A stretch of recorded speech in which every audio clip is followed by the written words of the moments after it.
श्री शिव पुराण वायवीय संहिता अध्याय 10 भगवान शिव के प्रति श्रद्धा भक्ति की आवश्यकता का प्रतिपादन। शिव धर्म के 4 पादों का वर्णन एवं ज्ञान योग के साधनों तथा शिव धर्म के अधिकारियों का निरूपण। शिव पूजन के अनेक प्रकार एवं अनन्य चित्त से भजन की महिमा।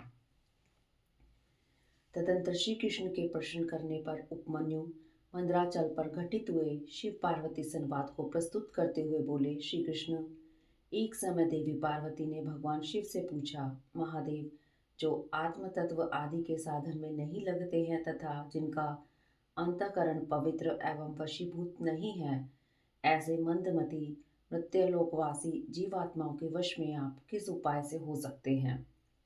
महादेव जी बोले, देवी, यदि साधक के मन में श्रद्धा भक्ति न हो तो पूजन कर्म तपस्या जप आसन आदि ज्ञान तथा अन्य साधन से भी मैं उसके वशीभूत नहीं होता हूँ। यदि मनुष्य की मुझ में श्रद्धा हो तो जिस किसी भी हेतु से मैं उसके वश में हो जाता हूँ, फिर तो वह मेरा दर्शन स्पर्श पूजन एवं मेरे साथ संभाषण भी कर सकता है। अतः जो मुझे वश में करना चाहे उसे पहले मेरे पति श्रद्धा करनी चाहिए। श्रद्धा ही सब धर्म का हेतु है और वही इस लोक में वर्ण आश्रमी पुरुषों की रक्षा करने वाली है। जो मानव अपने वर्ण आश्रम धर्म के पालन में लगा रहता है, उसी की मुझ में श्रद्धा होती है, दूसरे की नहीं। वर्ण आश्रमी पुरुषों के संपूर्ण धर्म वेदों के सिद्ध हैं। पूर्व काल में ब्रह्मा जी ने मेरी ही आज्ञा लेकर उनका वर्णन किया था। ब्रह्मा जी का बताया हुआ वह धर्म अधिक धन के द्वारा साध्य है तथा अनेक प्रकार के क्रियाकलाप से युक्त होता है। उससे मिलने वाला अधिकांश फल अक्षय नहीं है तथा उस धन के अनुष्ठान में अनेक प्रकार के कलेश और आयास उठाने पड़ते हैं। उस महान धर्म से परम दुर्लभ श्रद्धा को पाकर जो वर्ण आश्रमी मनुष्य अनन्य भाव से मेरी शरण में आ जाते हैं, उन्हें सुखद मार्ग में धर्म अर्थ काम और मोक्ष प्राप्त होते हैं। वर्ण आश्रम संबंधी आचार की सृष्टि मैंने ही बारंबार की है। उसमें भक्ति भाव रखकर जो मेरे हो गए हैं, उन्हीं वर्ण आश्रमियों का मेरी उपासना में अधिकार है, दूसरों का नहीं। यह मेरी निश्चित आज्ञा है। मेरी आज्ञा के अनुसार धर्म मार्ग से चलने वाले वर्ण आश्रमी पुरुष मेरी शरण में आ मेरी कृपा प्रसाद से मल और माया आदि पाशों से मुक्त हो जाते हैं तथा मेरे पुनर्वृत्ति रहित धाम में पहुंचकर मेरी उत्तम साधर्म्य प्राप्त करके परमानंद में निमग्न हो जाते हैं। इसलिए मेरे बताए हुए वर्ण धर्म को पाकर अथवा न पाकर भी जो मेरी शरण में ले मेरा भक्त बन जाता है, वह स्वयं ही अपनी आत्मा का उद्धार कर लेता है। यह कोटि कोटि गुना अधिक अलब्ध लाभ है। अतः मेरे मुख से प्रतिपादित वर्ण धर्म का पालन अवश्य करना चाहिए। जो मोक्ष मार्ग से विलग होकर दूसरी किसी वस्तु के लिए श्रम करता है, उसके लिए वही सबसे बड़ी हानि है, वही बड़ी भारी त्रुटि है, वही मोह है और वही अंधता एवं मूर्खता है। देवेश्वरी, मेरा जो सनातन धर्म है वह 4 चरणों से युक्त बताया गया है। उन चरणों के नाम है ज्ञान, क्रिया, चर्या और योग। पशु पाश और पति का ज्ञान ही ज्ञान कहलाता है। गुरु के अधीन जो विधि पूर्वक षड्वर शोधन का कार्य होता है, उसे क्रिया कहते हैं। मेरे द्वारा विहित वर्ण आश्रम पर युक्त जो मेरा पूजन आदि धर्म है, उनके आचरण का नाम चर्या है।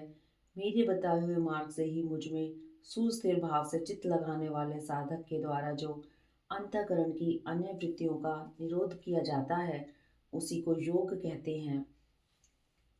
देवी, चित्त को निर्मल एवं प्रसन्न बनाना अश्वमेध यज्ञ के समूह से भी श्रेष्ठ है, क्योंकि वह मुक्ति देने वाला है। विषय भोग की इच्छा रखने वाले लोगों के लिए यह मन प्रसाद दुर्लभ है।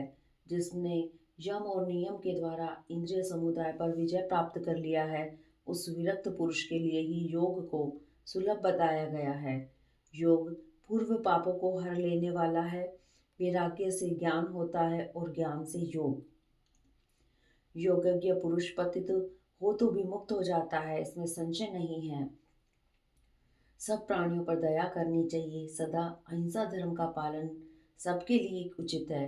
ज्ञान का संग्रह भी आवश्यक है। सत्य बोलना, चोरी से दूर रहना, ईश्वर और परलोक पर विश्वास रखना, मुझ में श्रद्धा करना, इंद्रियों को संयम में रखना, वेद शास्त्रों का पढ़ना पढ़ाना, यज्ञ करना कराना, मेरा चिंतन करना, ईश्वर के प्रति अनुराग रखना और सदा ज्ञानशील होना ब्राह्मण के लिए नितांत आवश्यक है। जो ब्राह्मण ज्ञान योग की सिद्धि के लिए सदा इस प्रकार उपयुक्त धर्मों का पालन करता है, वह शीघ्र ही विज्ञान पाकर योग को भी सिद्ध कर लेता है। प्रिय, ज्ञानी पुरुष ज्ञान अग्नि के द्वारा इस कर्म में शरीर को क्षण भर में दग्ध करके मेरे प्रसाद से योग का ज्ञाता होकर कर्म बंधन से छुटकारा पा जाता है। पुण्य पाप में जो कर्म है उसे मोक्ष का प्रतिबंधक बताया गया है, इसलिए योगी पुरुष योग के द्वारा पुण्य अपुण्य का परित्याग कर दें। फल की कामना से प्रेरित होकर कर्म करने से ही मनुष्य बंधन में पड़ता है। केवल कर्म करने मात्र से नहीं, अतः कर्म के फल को त्याग देना चाहिए। प्रिय, पहले कर्म में यज्ञ द्वारा बाहर मेरी पूजा करके फिर ज्ञान योग में तत्पर हो साधक योग का अभ्यास करे। कर्म यज्ञ से मेरे यथार्थ स्वरूप का बोध प्राप्त हो जाने पर जीव योग युक्त हो मेरे यजन से विरत हो जाते हैं। उस समय वे मिट्टी पत्थर सुवर्ण में भी संभाव रखते हैं। जो मेरा भक्त नित्य युक्त एवं एकाग्रचित हो ज्ञान योग में तत्पर रहता है, वह मुनियों में श्रेष्ठ एवं योगी होकर मेरा सायुज्य प्राप्त कर लेता है। जो वर्णाश्रमी पुरुष मन से विरक्त नहीं है, वे मेरा आश्रय ले ज्ञानचर्या और क्रिया इन तीन में ही प्रवृत्त होने के अधिकारी हैं, उन्हीं के अनुष्ठान की योग्यता रखते हैं। मेरा पूजन दो प्रकार का है, बाह्य और अभ्यंतर है। इसी तरह मन, वाणी और शरीर, इन त्रिविध साधनों के भेद से मेरा भजन तीन प्रकार का माना गया है, तप, कर्म, जप, ध्यान और ज्ञान। ये मेरे भजन के 5 स्वरूप हैं, अतः साधु पुरुष उसे 5 प्रकार का भी कहते हैं। मूर्ति आदि में जो मेरा पूजन आदि होता है, जिसे दूसरे लोग जान लेते हैं, वह बाह्य पूजन या भजन कहा गया है।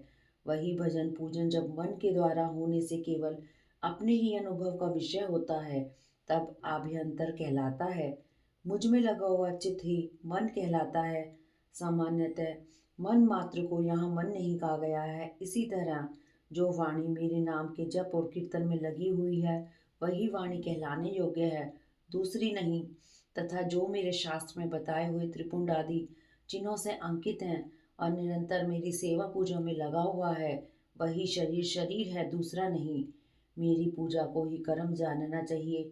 बाहर जो यज्ञ आदि किए जाते हैं, उन्हें कर्म नहीं कहा गया है। मेरे लिए शरीर को सुखाना ही तप है, कृच्छ चंद्रायण आदि का अनुष्ठान नहीं। पंचाक्षर मंत्र की आवृत्ति, प्रणव का अभ्यास तथा रुद्र अध्याय आदि का बारंबार पाठ ही यहाँ जप कहा गया है, वेद्या अध्ययन आदि नहीं। मेरे स्वरूप का चिंतन स्मरण ही ध्यान है, आत्मा आदि के लिए की हुई समाधि नहीं। मेरे आगमनों के अर्थ को भली भांति जानना ही ज्ञान है, दूसरी किसी वस्तु के अर्थ को समझना नहीं। देवी, पूर्व वासनावश बाह्य अथवा आभ्यंतर है, जिस पूजन में मन का अनुराग हो उसी में दृढ़ निष्ठा रखनी चाहिए। बाह्य पूजन से आभ्यंतर पूजन 100 गुना अधिक श्रेष्ठ है, क्योंकि उसमें दोषों का मिश्रण नहीं होगा तथा प्रत्यक्ष दिखने वाले दोषों की भी वहाँ संभावना नहीं रहती है। भीतर की शुद्धि को ही शुद्धि समझना चाहिए, बाहरी शुद्धि को शुद्धि नहीं कहते। जो आंतरिक शुद्धि से रहित है, वह बाहर से शुद्ध होने पर भी अशुद्ध ही है। देवी, बाह्य और अभ्यंतर है, दोनों ही प्रकार का भजन भाव पूर्वक ही होना चाहिए, बिना भाव के नहीं। भाव रहित भजन तो एकमात्र विप्रलंब का ही कारण है। मैं तो सदा ही कृतकृत्य एवं पवित्र हूँ, मनुष्य मेरा क्या करेंगे। उनके लिए किए हुए बाह्य अथवा अभ्यंतर पूजन में उनका जो भाव है, उसी को मैं ग्रहण करता हूँ। देवी, क्रिया का एकमात्र आत्मा भाव ही है, वही मेरा सनातन धर्म है। मन, वाणी और कर्म द्वारा कहीं भी किंचन मात्र फल की इच्छा न रखकर ही क्रिया करनी चाहिए। देवेश्वरी, फल का उद्देश्य रखने से मेरा आश्रय लघु हो जाता है, क्योंकि फलार्थी को यदि फल न मिला तो वह मुझे छोड़ सकता है। सती साध्वी देवी, फलार्थी होने पर भी जिस साधक का चित्त मुझ में ही प्रतिष्ठित है, उसे उसके भाव के अनुसार अवश्य मैं फल देता हूँ। जिनका मन फल की इच्छा न रखकर ही मुझ में लगा हो, परंतु पीछे वे फल चाहने लगे हों, वे भक्त भी मुझे प्रिय हैं।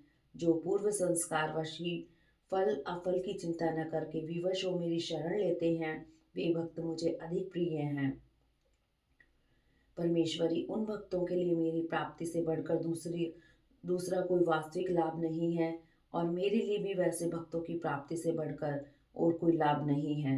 मुझ में समर्पित हुआ उनका भाव मेरे अनुग्रह से ही मानो बलपूर्वक परम निर्वाण रूप फल प्रदान करता है। जिन्होंने अपने चित्त को मुझे समर्पित कर दिया है, अतएव जो मेरे अनन्य भक्त हैं, वे महात्मा पुरुष ही मेरे धर्म के अधिकारी हैं।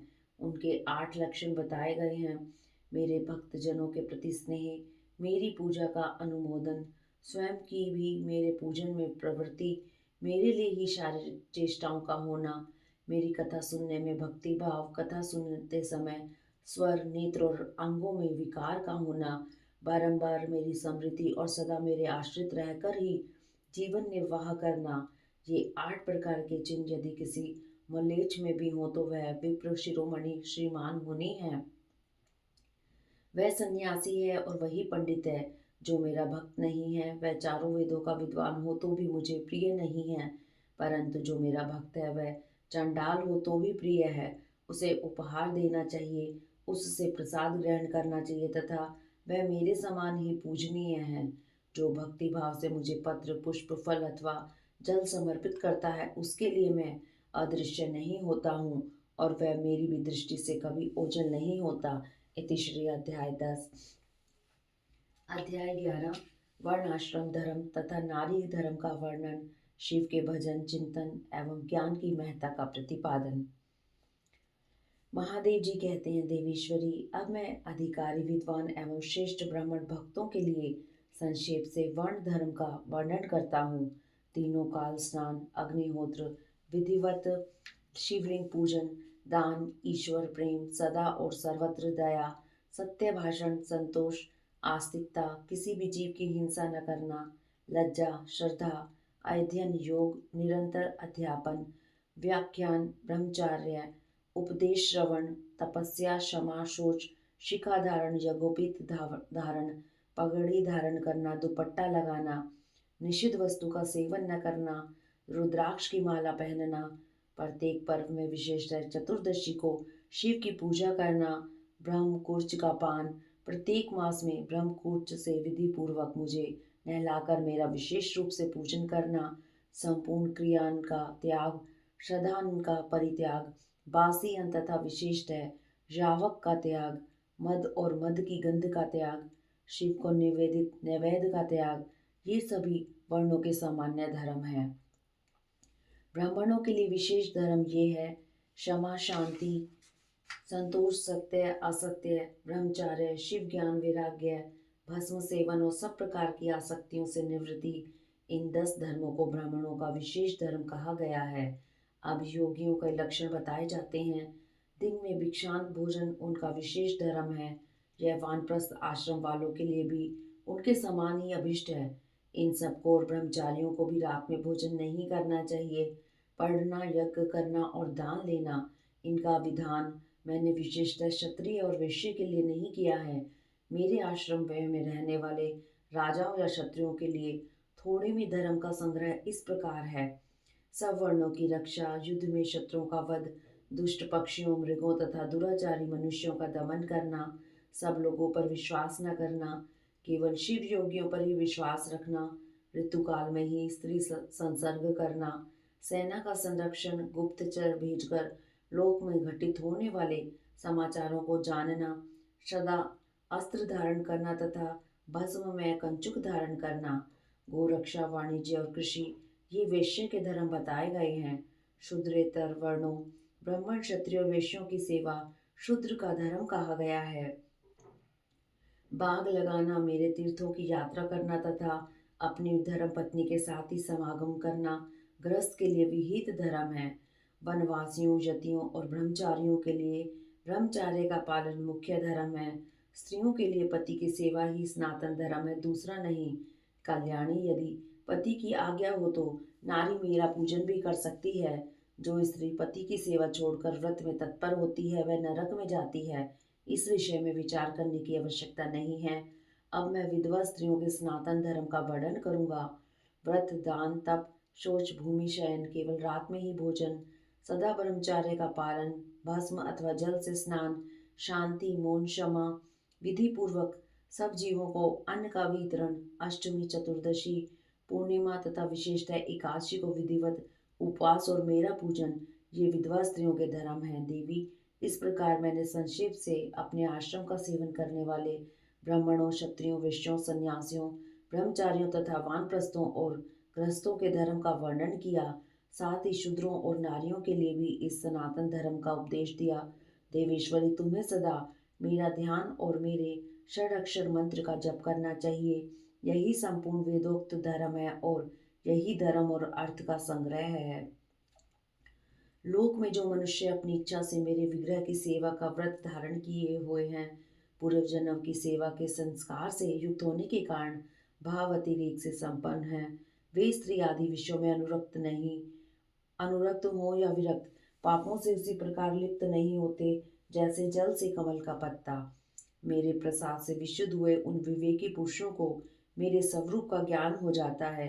फिर उनके लिए कर्तव्य अकर्तव्य का विधि निषेध नहीं रह जाता। समाधि तथा शरणागति भी आवश्यक नहीं रहती। जैसे मेरे लिए कोई विधि निषेध नहीं है, वैसे ही उनके लिए भी नहीं है। परिपूर्ण होने के कारण जैसे मेरे लिए कुछ असाध्य नहीं है, उसी प्रकार उन कृतकृत्य ज्ञान योगियों के लिए भी कोई अर्थ कर्तव्य नहीं रह जाता। वे मेरे भक्तों के हित के लिए मानव भाव का आश्रय लेकर भूतल पर स्थित है। उन्हें रुद्र लोक से परिभ्रष्ट रुद्र ही समझना चाहिए, इसमें संशय नहीं है।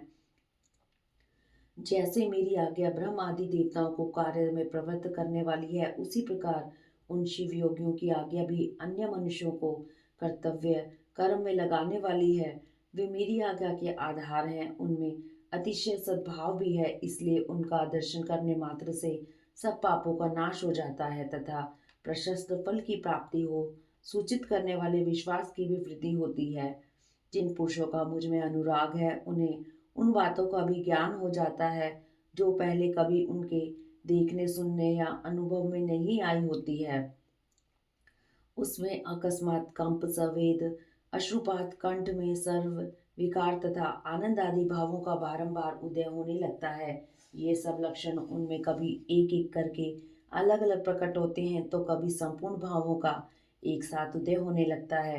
कभी विलग्न होने वाले इन मंद, मध्यम और उत्तम भावों द्वारा उन श्रेष्ठ सत्पुरुषों की पहचान करनी चाहिए। जैसे जब लोहा आग में तपकर लाल हो जाता है, तब केवल लोहा नहीं रह जाता, उसी तरह मेरा सानिध्य प्राप्त होने से ही वे केवल मनुष्य नहीं रह जाते, मेरा स्वरूप हो जाते हैं। हाथ पैर आदि के साधर्म्य से मानव शरीर धारण करने पर भी वे वास्तव में रुद्र हैं। उन्हें प्राकृतिक मनुष्य समझकर विद्वान पुरुष उनकी अवहेलना न करें। जो मूढ़ चित्त मानव उनके प्रति अवहेलना करते हैं, वे अपनी आयु, लक्ष्मी, कुल और शील को त्याग कर नरक में गिरते हैं। अथवा बहुत कहने से क्या लाभ। जिस किसी भी उपाय से मुझ में चित्त लगाना कल्याणकारी प्राप्ति का एकमात्र साधन है। उपमन्यु कहते हैं, इस प्रकार परमात्मा श्री नीलकंठ शिव ने तीन लोकों के हित के लिए ज्ञान के सारभूत अर्थ का संग्रह प्रकट किया है। संपूर्ण वेद, शास्त्र, इतिहास, पुराण और विद्याएं इस विज्ञान संग्रह की ही विस्तृत व्याख्याएं हैं। ज्ञान के अनुष्ठेय, अधिकार, साधन और साध्य, इन 6 अर्थों का ही यह संक्षिप्त संग्रह बताया गया है। श्री कृष्ण जो शिव और शिवा संबंधी ज्ञान अमृत से तृप्त हैं, उनकी भक्ति से संपन्न है, उसके लिए बाहर भीतर कुछ भी कर्तव्य शेष नहीं है। इसलिए क्रमशः बाह्य और आभ्यंतर कर्म को त्याग कर ज्ञान से ज्ञेय का साक्षात्कार करके फिर उस ज्ञानभूत साधन को ज्ञान को भी त्याग दें। यदि चित्त शिव में एकाग्र नहीं है तो कर्म करने से क्या लाभ, और यदि चित्त एकाग्र ही है तो कर्म करने की भी क्या आवश्यकता है। अतः बाहर और भीतर के कर्म करके या न करके जिस जिस उपाय से भगवान शिव में चित्त लगाएं, जिनका चित्त भगवान शिव में लगा है और उनकी बुद्धि सुस्थिर है, ऐसे सत्पुरुषों को ईलोक और परलोक में भी सर्वत्र परमानंद की प्राप्ति होती है। यहाँ ओम नमः शिवाय इस मंत्र से सब सिद्धियां सुलभ होती हैं। अतः परावर विभूति उत्तम मध्यम ऐश्वर्य की प्राप्ति के लिए इस मंत्र का ज्ञान प्राप्त करना चाहिए। हरिओम तत्सत इति श्री अध्याय 11।